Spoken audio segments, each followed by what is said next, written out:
تہمت لگی، زلیخا نے تہمت لگائی، اور پھر جب وہ عورتوں میں بھی بات پھیل گئی کہ مجرم تو یوسف نہیں، مجرم تو زلیخا ہے، تو تھوڑی بدنامی ہونے لگی، تو انہوں نے یوسف علیہ السلام کو گدھے پہ بٹھا کے منہ کالا کر کے پورے شہر میں چکر لگوایا اور پیچھے اعلان کروایا ھذا جزاء من اراد بسیدہ سوء، جو اپنے آقا سے برائی کرے اس کی یہ جزا ہے۔ یہ بازار میں نبی ابن نبی ابن نبی ابن نبی گدھے پر پھرایا جا رہا ہو، پھر جیل 309 سال۔ کہتے ہیں کہ ایک مولوی صاحب تقریر فرما رہے تھے، انہوں نے کہا کہ حضرت یوسف علیہ السلام کو جیل میں ڈالنے سے پہلے نعوذ باللہ ان کا منہ کالا کیا گیا، گدھے پہ بٹھایا گیا، شہر کے چکر لگوائے گئے، نعوذ باللہ ثم نعوذ باللہ، لا حول ولا قوت الا باللہ العلی انا للہ و انا۔ اللہ پاک اپنے انبیاء کو اتنا ذلیل اور رسوا نہیں کرتے۔ انا لننصر رسلنا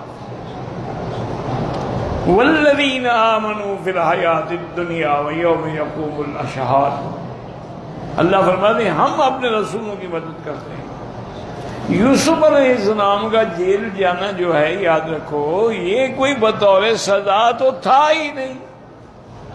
تمہیں کیوں گدھا پہ بھی بیٹھنا پڑ گیا؟ اس مولوی کو کسی نے بٹھایا ہوگا گدھا پہ، اس نے اپنا غصہ یوسف علیہ السلام پہ نکال دیا۔ بھئی یوسف علیہ السلام کے بارے میں عزیز مصر بھی جانتا تھا کہ وہ بے گناہ ہے۔ یوسف اعرض عنہا، آپ چھوڑیں اس کو۔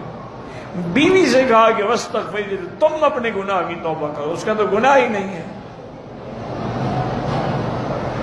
پھر جب عورتوں نے مکر چلایا تو اب یوسف علیہ السلام گھبرا گئے کہ پہلے تو ایک تھی، اب تو کئی میرے پیچھے پڑ گئی ہیں۔ تو انہوں نے خود دعا مانگی تھی کہ رب السجن احب الی مما یدعوننی الیہ، کہ یا اللہ ان کے مکر سے تو مجھے جیل بھیجے ہوئے تھے۔ تو یہ تو ان کی اپنی دعا تھی۔ اور دوسرا یہ ہے کہ عزیز مصر نے اور اس کی بیوی نے بھی یہی مشورہ کیا کہ بات پھیلتی جا رہی ہے، پھیلتی، بہتر ہے کہ ہم یوسف کو جیل میں بھیج دیں۔ وہ تو جانتے تھے کہ یوسف بے گناہ ہے۔ پھر یوسف علیہ السلام جیل میں بھی گئے تو اتنی شان سے رہے کہ جیلر اور سارا عملہ جو تھا نا وہ آپ کا غلام بن گیا۔ وہی دو آدمیوں نے آپ سے خواب کی تعبیریں پوچھی، تو یہ تو ان کی اپنی ایک مانگی۔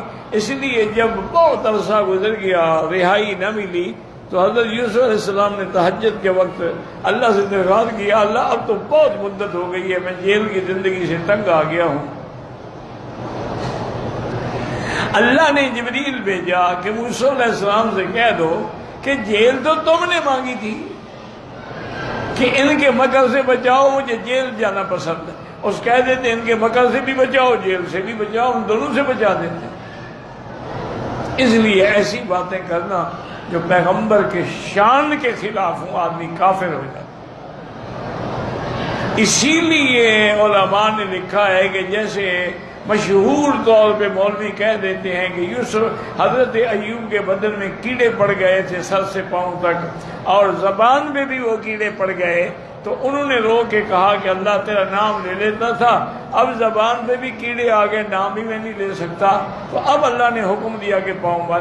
یہ بھی غلط بات ہے، کیڑے پڑنا کوئی اچھی بات ہے؟ جب قرآن نے نہیں کہا، تم نے کہاں سے کیڑے پکڑ لیے ہیں؟ قرآن کہتے ہیں انی مسنی الضر، مجھے تکلیف پہنچی ہے، رب انی مسنی الشیطان بنصب وعذاب، کوئی آپ کو تکلیف ہوئی، لیکن یہ کہنا کہ وہ کیڑے پڑ گئے تھے غلط بات۔ اسی لیے علماء نے لکھا ہے کہ حضرت یعقوب کو بھی اندھا نہ کہو، اندھا کہنا عیب ہے، اور اللہ نے بھی ان کو اندھا نہیں کہا۔ فرمایا اسفا علی یوسف وابیضت عیناہ من الحزن، روتے روتے آنکھیں سفید ہو گئی، یعنی نور کم ہو گیا۔ تم ایسی باتیں کہتے ہو، انا للہ و انا الیہ۔ آج کل کیا کریں جی، ہر آدمی بن گیا مولوی، جس نے گلے میں کپڑا ڈال لیا، بال شال بڑھا لیے، وہ مولوی بن گیا، چاہے اس نے قاعدہ بھی نہ پڑھا ہو۔